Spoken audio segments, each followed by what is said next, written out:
So, zuerst alle ganz herzlich willkommen zu meinem Talk. Ich switche into English. I see we have at least two English speakers in the audience. So, out of courtesy, so that everybody can follow me, I switch into English. I hope you don't mind about that. So, my talk, from menu selection to off-screen interaction with 872 study participants. First of all, how many participants are there? About that many. Now, don't be afraid. I'm not going to walk you through with all these study participants. When writing up this talk, I was thinking about, I have done quite a bit of studies in the past years, 42 studies all together, and as the title says, I've used 872 participants in these studies. The main focus of all these studies has been to improve everyday actions that we do when we operate a computer. It's like clicking in menus, clicking on icons, trying to find out how to arrange icons in a toolbar as suitable as possible, horizontal, vertical, in a grid, etc. Small things like this I have explored and investigated in these 872 study participants. I have also tried to figure out how to design window switching interfaces when we do multitasking on our computers. We have several windows open, and then how to quickly switch between these windows instead of using this Alt tab or using this little taskbar at the bottom of the screen. Resizing windows has also been these elementary everyday actions that we're doing when we're working on our high-level goals, so to say. This is one area where I've been doing research related to that, or a little bit more less low level, is a series of experiments, research I've done with Klaus together. There it goes about visual search for images in personal image collections or video browsers, how to improve these interfaces, how to quickly find a particular image that you're looking for. And then also I have veered out into a little bit of the mobile direction, start thinking about how the next generation of mobile devices could be operated.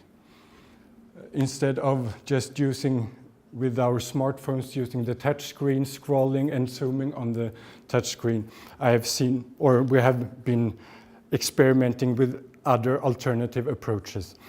I'm not going to go through all that today. Today I picked out 4 experiments of this, kind of in these 3 basic level interaction area, in the visual search area, and then in this mobile area. So the 4 studies are divided into 3 papers that is going to be published. One is published, one I got the acceptance notification the other day, on Monday or Tuesday, I think. And then the last paper I'm going to present in Paris in a month. Good. So,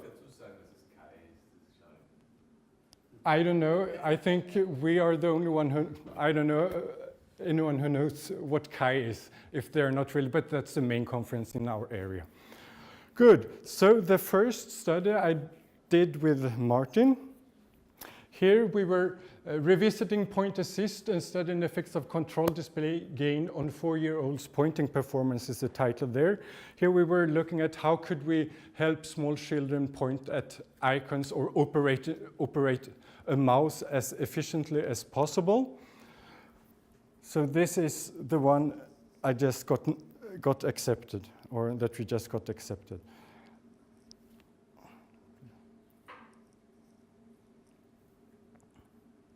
Good. In this study, 48 small children between 4 and 5 years old participated. As you see, small children often operate with a large mouse. This is not idle.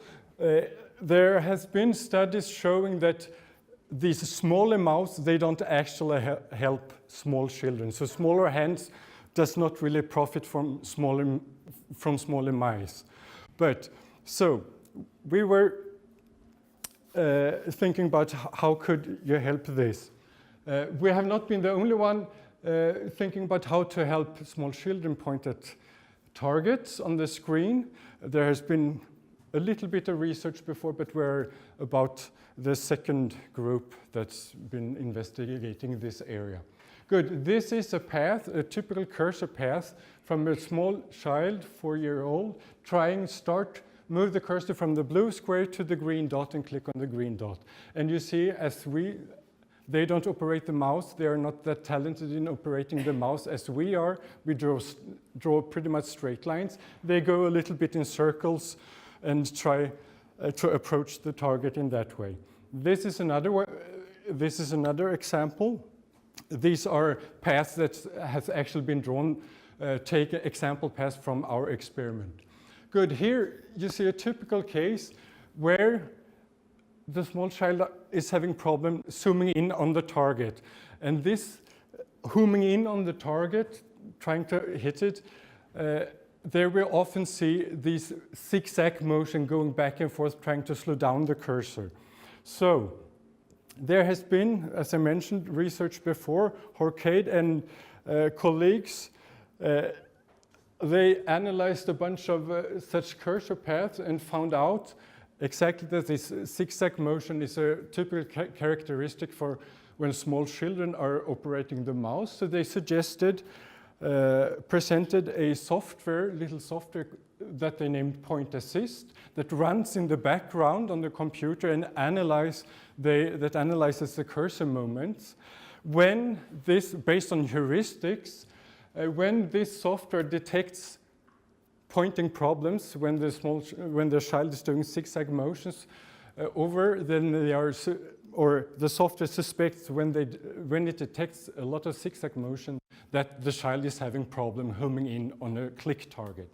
So they suggest in that situation we should reduce the cursor speed so that the cursor speed reduces cursor speed through the software, and that slows down, and then it should be easier for the child to point on the target.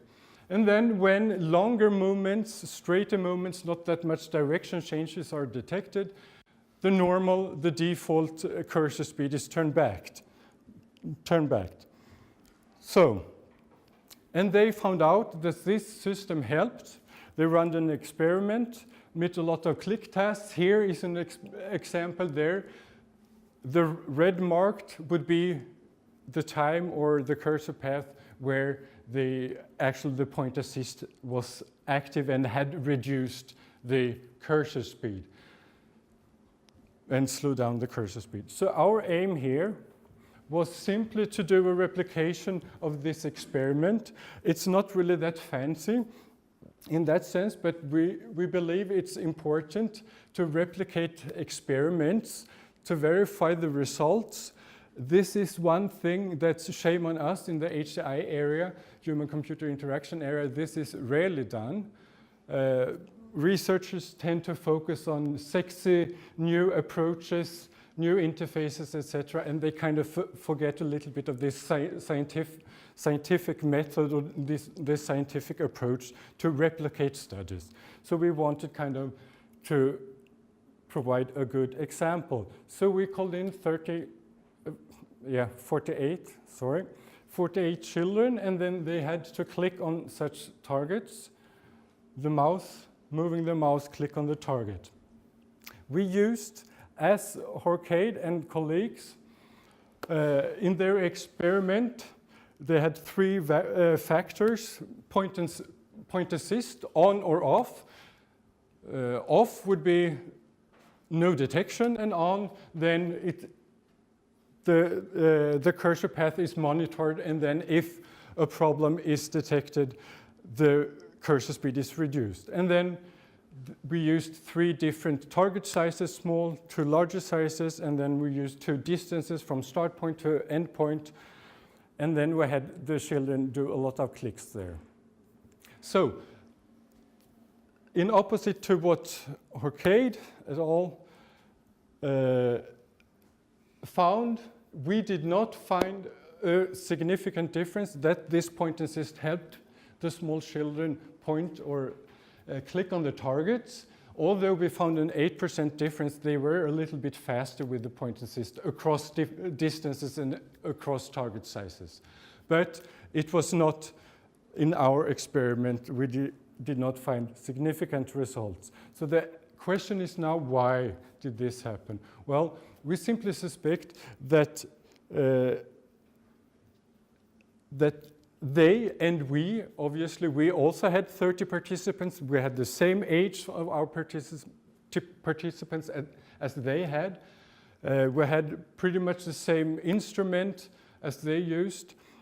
We think the discrepancy here is simply due to weak statistical power. We used too few participants, and that the pointing skills among the 4-year-olds, they varied so much. So this variation kind of, or disguised the true difference between point assist on and off. Good. So the contribution in this, with this experiment is simply to show how and the value of replicating a previous experiment. Good. Now we move quickly into this. Just mention that there were many more findings. Yes. Some of them were consistent with the original literature, and some of them were slightly inconsistent. Yes.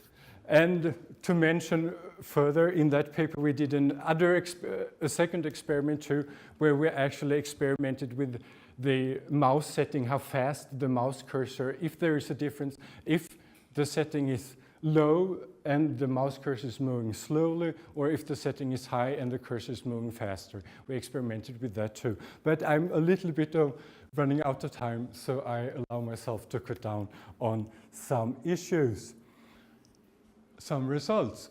Now we're moving to the second paper done with Klaus. Here, a visual search study on the influences of aspect ratio distortion of previewed thumbnails. This is in the direction of visual search, finding an image in a personal collection. That was kind of our setting, our motivation when exploring about such search interfaces. This study with 16 participants came up, we need to find out this little issue. So we run a little study.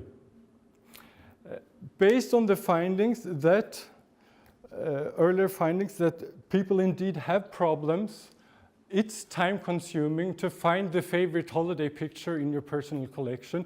If you don't tag your images or your videos, etc., but just using the default image video browser, what's on your device. It's time consuming. Studies have shown that people are complaining about that.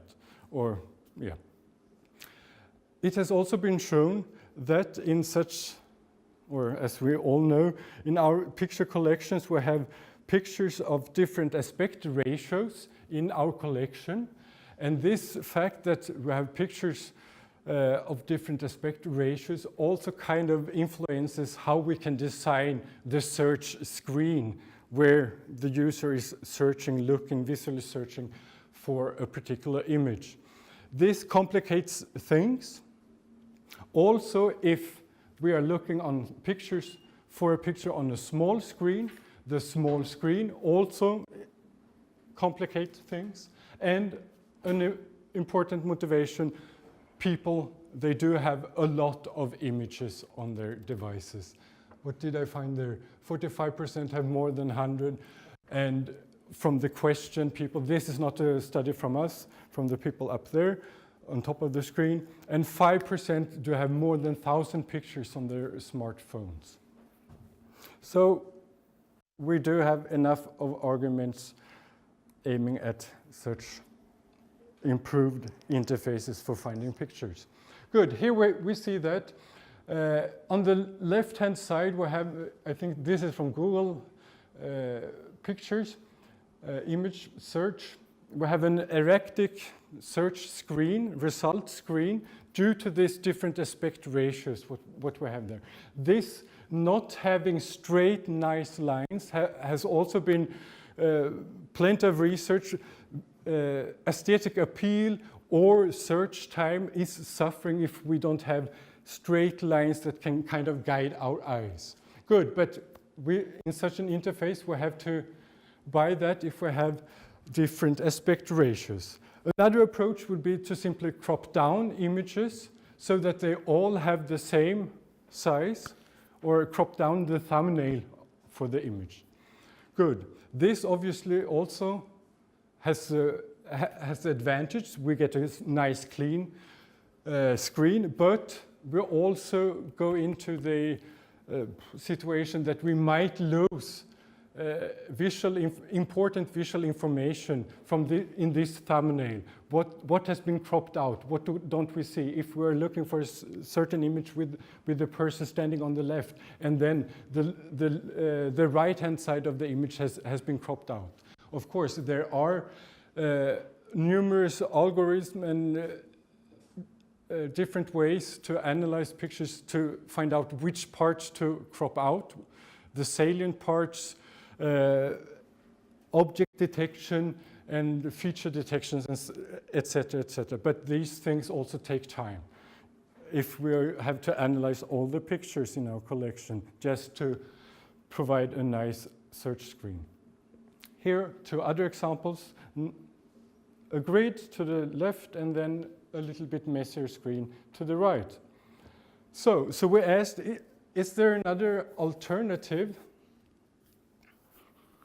Then, if we want to have these straight lines, etc., that has been proven to be beneficial, is there another way than just cropping out parts of the pictures?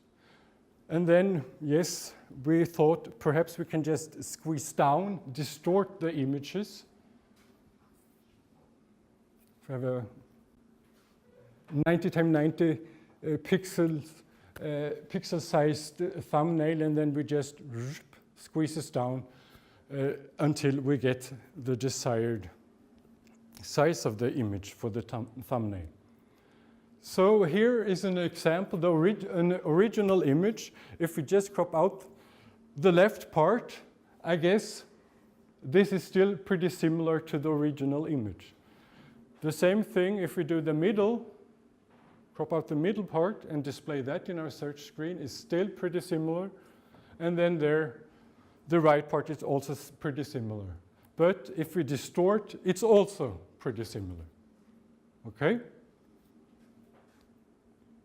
Another example, now you smell it. This is the example where it does not really work that well. We crop out the left part, we miss important parts to the right. The middle part is pretty much the same as the left part. The right part is pretty okay there. And then if we squeeze down, we have everything we need. All visual information that we might need to find this image. So the basic question here is, how much could we squeeze down the images, distort the images? We tried different images. This is for you, Bonnie. We tried different distortions. We have the original image. It was 160, 90, or the aspect ratio was 160 to 90 pixels, 16 to 9.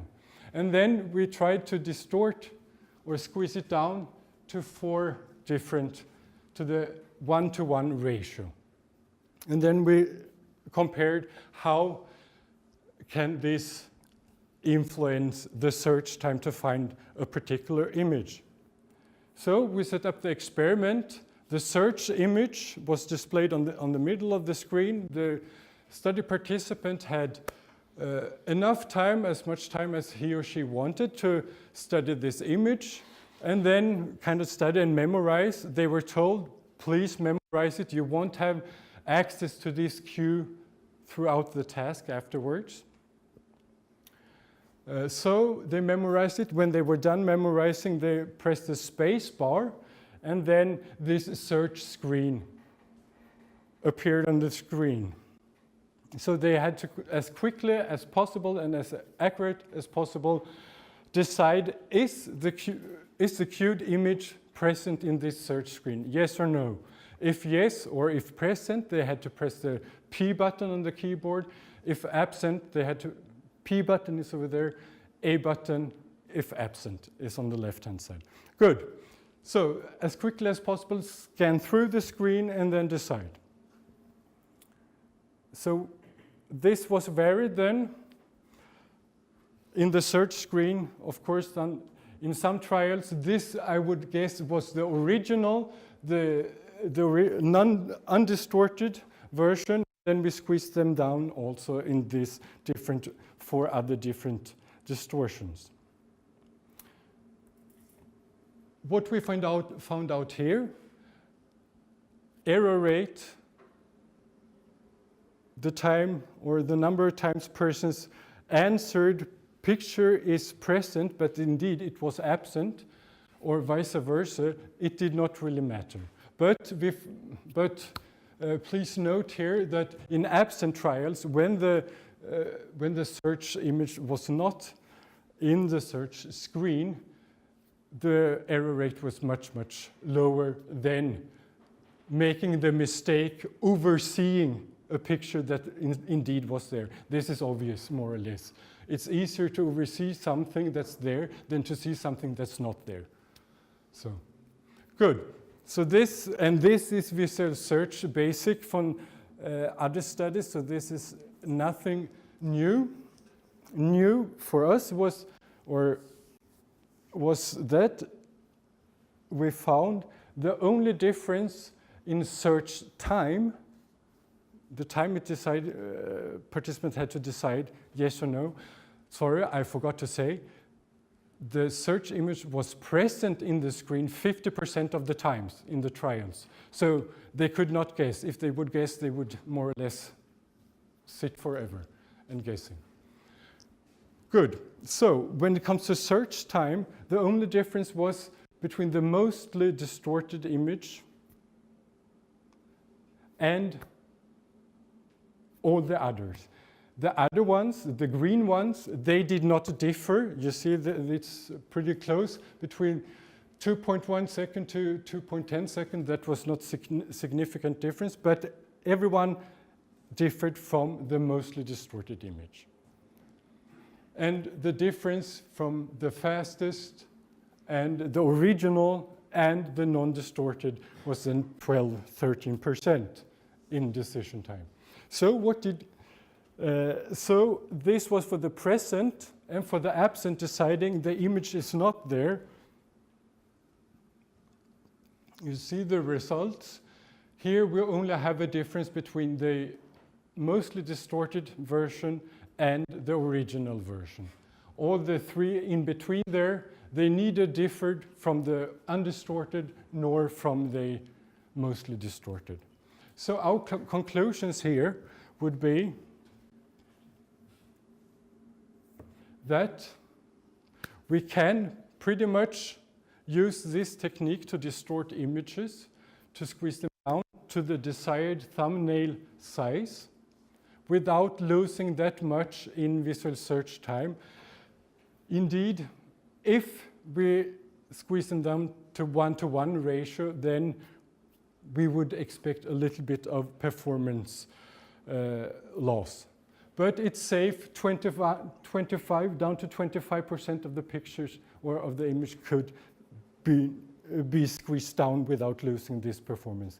Important to notice here is also that we just experimented with horizontal distortion. There are images in portrait images, etc., etc. But unfortunately, this is one of the things inherent in this experimental approach, that you have to limit yourself to a few factors and a few factor levels. You can't investigate everything, you know. And our intentions were back then also, if I recall correct, to run follow-up studies with different aspect ratios and also perspective distortion, experimenting with that, how that could influence the search time. Good.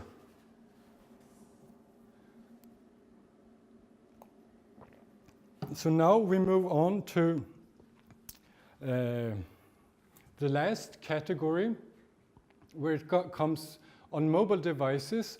A paper I wrote last summer in Canada with colleagues there, Khaled Hassan and Parang Irani, AD binning, we call this paper, leveraging around device space for storing, browsing, and retrieval mobile content is the title. Here we kind of try to look out a little bit in the future. The ones of you who visited my Ringvorlesung talk last year, this is kind of a follow-up on that presentation. This study, what we did there with 36 participants in total. So here we were motivated by the fact that we use smartphones a lot. And we use smartphones, well, I have to say, except for me, I don't own one, but a lot of people use smartphones a lot, and they are juggling with a lot of data on their smartphones.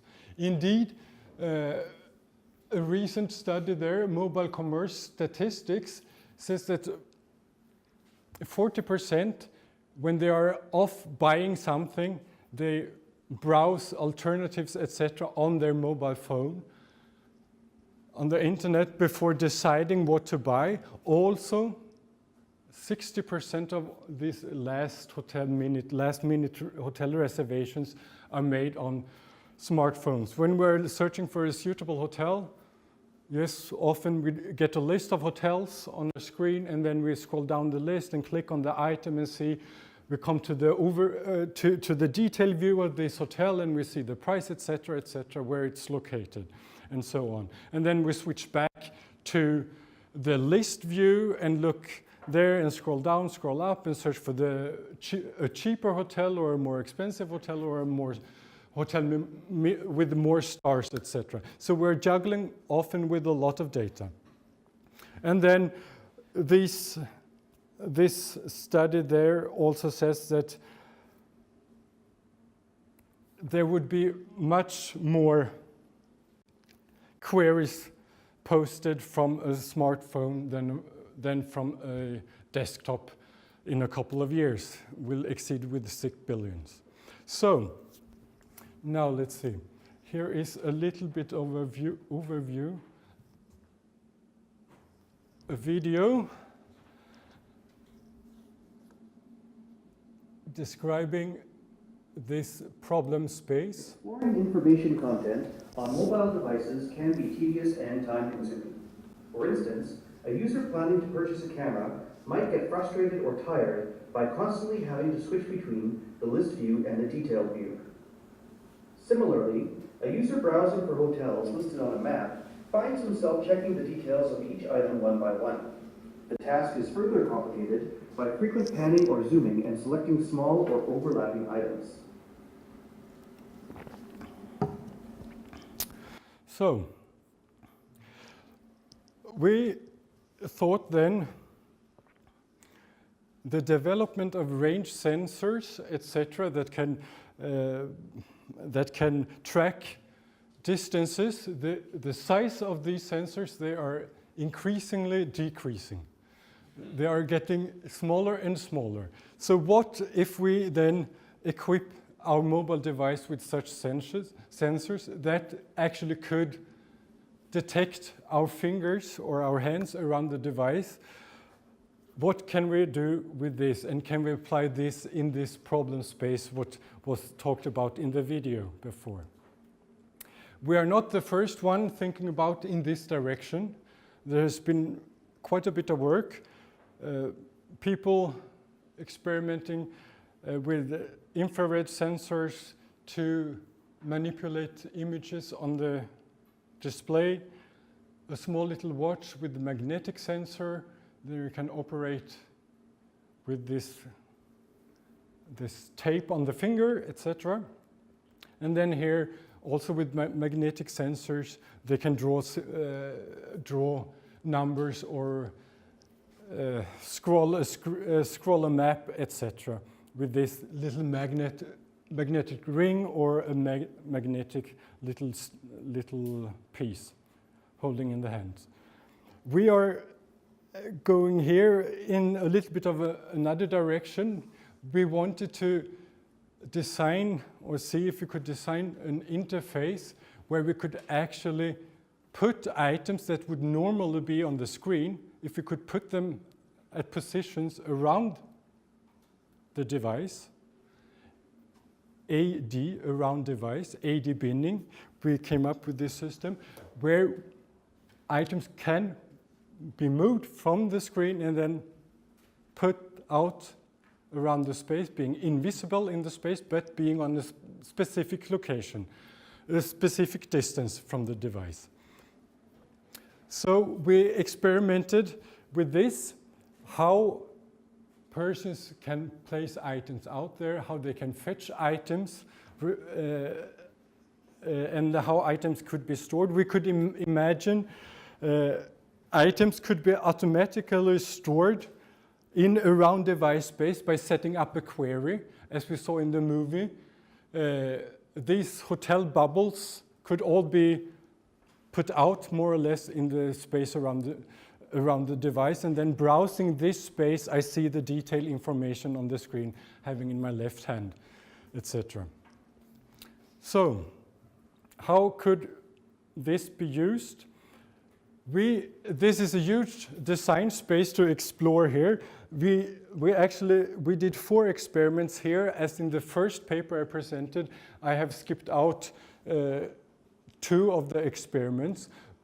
I will present you a little bit of information where we started out exploring how big could this space be, how should items be arranged in this space, how can we select items that are out in this space to get them in on the screen, etc. And how big should these bins sign? How big should this bins be where the items are placed? We kind of imagine small containers out there. How big should they be so that the user could efficiently fetch in an item? Yes, the required equipment, the accurate sensors are not there. So we used a Vicon system with 8 infrared cameras tracking the person, the device with tracking markers, and then on the finger, index finger, we had a Velcro, yeah, a little bit of thing around the finger with the markers on it so that the finger also could be tracked. Velcro. Good. So this was the basic setup. Of course, it's a little bit of cheating, but here we are looking in the future. The first thing we did was to ask participants, 10 participants, so hold the device in the left hand. We only used 12 right-handed participants. This is also a thing. We could have used left and right, but that would have complicated our results to mix such left and right-handed participants. But of course, we can only say things about right-handed participants in this case. They had the device in the left-hand side, and they draw circles around like this a couple of times, and then we tracked how far were they, and then we saw kind of the average size or the average space that could be used for this, for our purposes. And then we kind of found out on the right-hand side, 60 centimeters would kind of be a suitable maximal limit. And then on the left-hand side here would be 40 centimeters for the average. So we decided to design our bins, our around device bins, our small containers, arrange them in 5 different sectors, 34 centimeters away from, maximum away from the device center. And then, of course, not storing objects here and back here, etc. So this would be the suitable range. Good. From there on, we moved into the question, if the items are out there, how to fetch them in. So we experimented here with selection methods. I want this. Should I say hi, hi? Should I do like this? Or what should I do to fetch in this item at that position? Good. We came up with 2 on-device selection methods and 4 off-device methods. On-device method would be the simplest thing we could come up with would be tap on the screen to confirm. Move the hand out there, tap on the screen, and then the item under the finger comes in on the screen. That would be the simplest. Of course, we have a drawback there. Tapping on the screen, there could be other things on the screen that could influence this tap. Or, yeah, could invoke something else. But this is the simplest thing. The back tap would be like holding the device in the hand and then with the index finger on the side of the back, do a little bit of tapping, and then the accelerometer in the device notice a sudden change. And then, of course, we experimented also with different settings there. How sensitive should we set this limit to invoke? Because you can't really hold the device completely still for a longer time. So you always have a little bit of unwanted motions. But that was our 2 on-screen or on-device selection methods. Then we came up with 4 other off-screen techniques. Dwell, that would simply be moving the finger to a bin and hover there or dwelling there for a certain amount of time.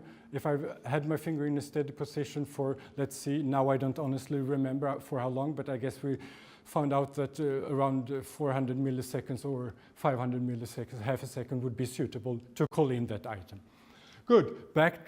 Drawback here would be, well, if I'm moving along my finger here from bin to bin, then I have to be careful not to stay steady in one position longer than half a second. Then that item gets called into the screen. So this is the drawback there. If we set the threshold too low, then just moving, it flips in. Good. Lift off, our 4th technique would be moving out the hand there and just moving a sudden lift off like this to invoke the item. Pierce, that would be to imagine a plane like this, extending beyond device and dipping the finger at the right position through this. And down up would be down, down and up.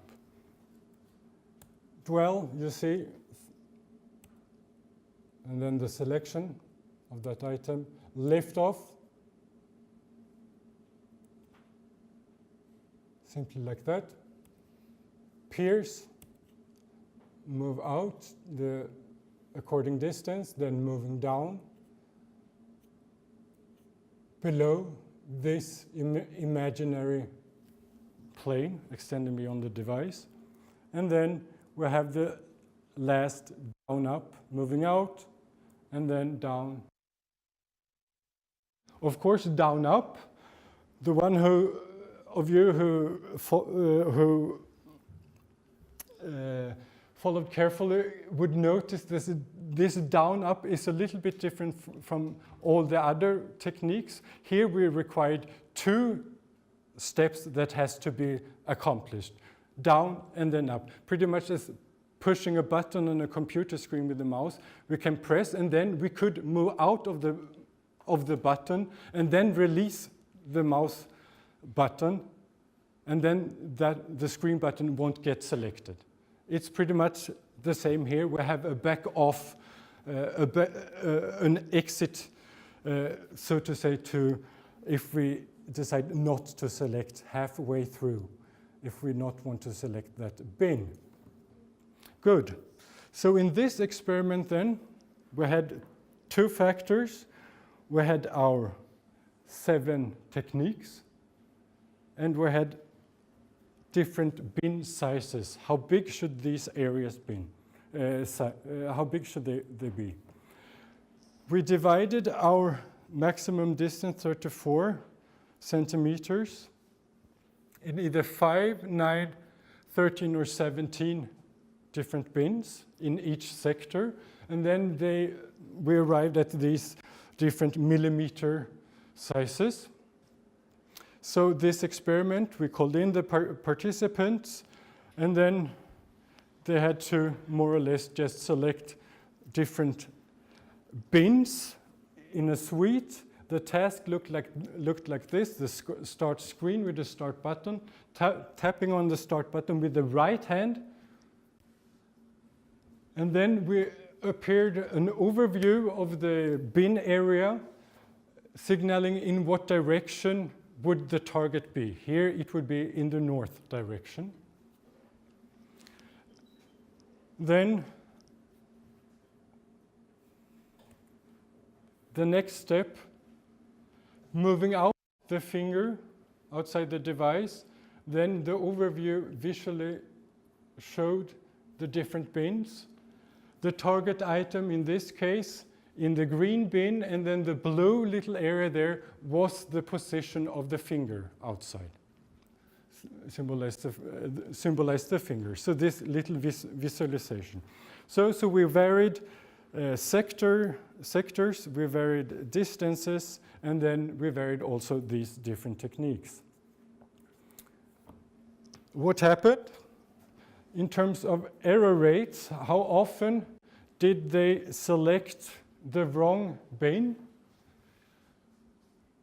Our 7 techniques, we see down up was really good in that sense. Not a lot of mistakes were made. Also tap was a really safe approach. Piercing down through this plane caused a lot of mistakes. And then, of course, here, this what we see is across all different sizes. The biggest bin sizes, well, there we had obviously less errors, but we'll see a little bit of that later. So the only significant difference we saw in terms of error rate was that down up was much better than back tap, lift off, and pierce. The other ones did not differ in terms of error rate. Here, a little bit about the bin size. It's a method diagram, but mainly we can say that the 2 smaller bin sizes were both worse or caused more errors than either of the larger bin sizes. It's obvious too, more or less. Important or interesting is that we see especially the pierce and lift off. When the bin sizes got small, the performance deteriorated pretty rapidly. We see the dots moving up, more errors. Down up, we have talked a little bit about that. Not that many errors because we had this security measure down and up. Both motions has to be inside the desired bins. But if we go now to trial time, we see that down up was really slow. Why? Because it was too hard to actually select anything, to do down and up within the same bin. So they struggled all the time doing a lot of these things, not making a single selection, either the correct one or in another bin. They just did kind of like this, and then suddenly they managed after a long time to make a selection, and then when it was, in few cases, it was also the correct bin. So here we see this is simply a fact due, a simpler reason. The low error rate there is simply due to that they did not do a lot of successful selections. So this led us simply to cancel out down-up the technique. For future research, that was not really that suitable. Another result in terms of time, or the only other result we found there was that tap was significantly better than the pierce and the liftoff. And the other ones, the back tap and the dwell, were the same as all others. So only the tap had this big or this little performance increase. Interesting though, if we see the selection time across, or interesting, also pretty obvious in hindsight, we saw time differences between, significant time differences between all bin sizes, about 15% difference. If the bin is getting one step smaller, we lose 15% in performance.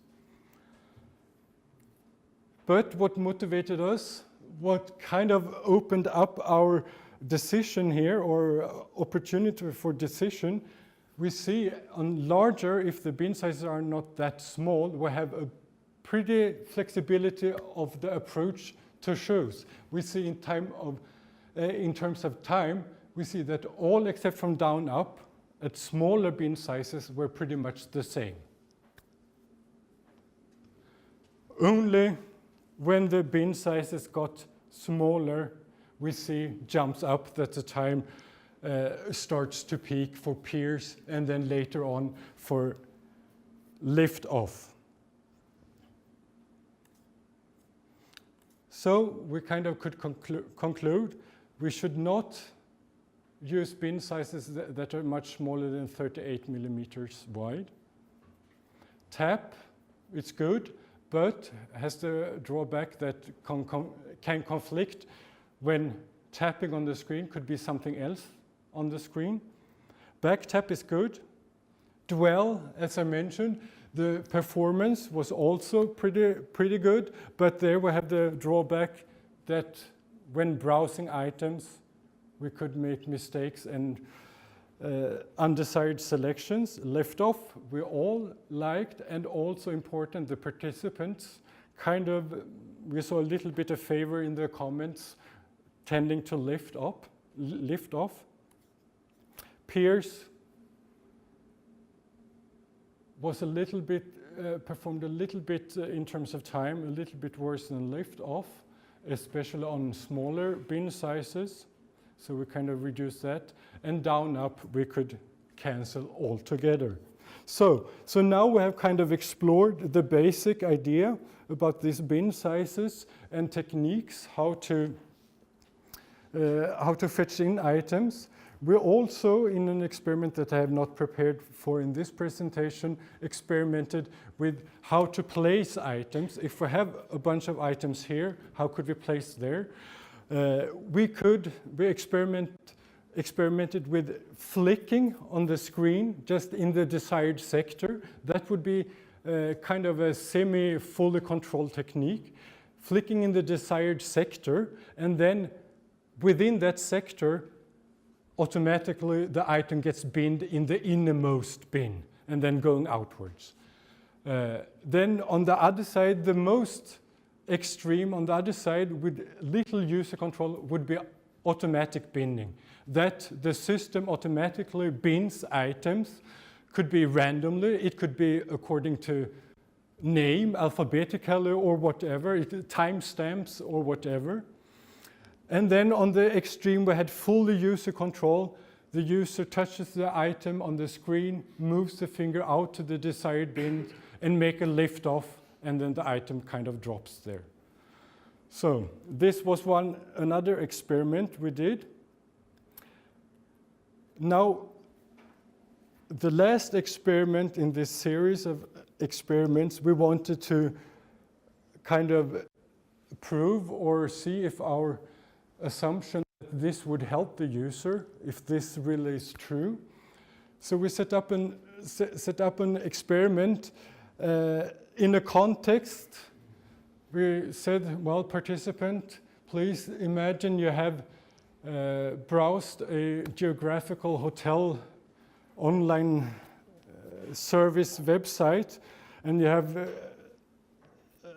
selected or typed in the query hotels in Paris or wherever, and then on the screen, pretty much as appears in Google, if you search for hotels in a town, you see these bubbles on the screen. And now then your task would be to find the hotel, the least expensive 5-star hotel among these hotels. What the user has to do in the on-screen situation, well, click, browse on-screen, tap a little bubble, and then the detailed information pops up in a pop-up with the price, the hotel, the name of the hotel, the stars, etc. If this is an expensive hotel and you're looking for the cheapest hotel, then you get rid of the pop-up and select another bubble and looks at this. So this is kind of an analytic task. The issue was to find the cheapest or the most expensive 5-star hotel as fast as possible and decide which one is it, and select that one. The on-screen condition pretty much I have described. The off-screen or the AD binning, now the hotel query results are automatically, randomly positioned in the bins around the device. The user does not know where each on-screen bubble, which bin is connected to which bubble, so to say. So the user has to browse around in off-screen space, and then having the finger in the innermost bin down there, you see in the visualization, innermost bin in the northeast sector, the information for that hotel, which is marked up there in yellow, is displayed. And then the user looked, well, 4-star, I searched for 3-star hotel. So here we had browsing, standard browsing on the screen, and browsing off screen. So obviously, it depends also on how many items we are working with and how dense these items are on the screen. So we use 2 other variables, the density, how packed they were, and then how many items. Among 5, 10, or 15 items, find the cheapest hotel. On screen and AD binning, 3 different sizes, set sizes, and then sparse and dense screen. The result showed that participants were much faster with AD binning around device. I think it was in average 36% faster, then not really counting the different set sizes, but this would be the quick math persons of you could make the average 40, 32, and 28. Good. So, but this is also not really that the difference between the set sizes, that's not a really big surprise, but we were, of course, enthusiastic about the time savings for the AD binning interface. Of course, also, we suspected an interaction between the density, sparse dense, and the set sizes, and then we saw actually only when we had 15 items, the dense screen was significantly worse or slower than with the sparse screen. So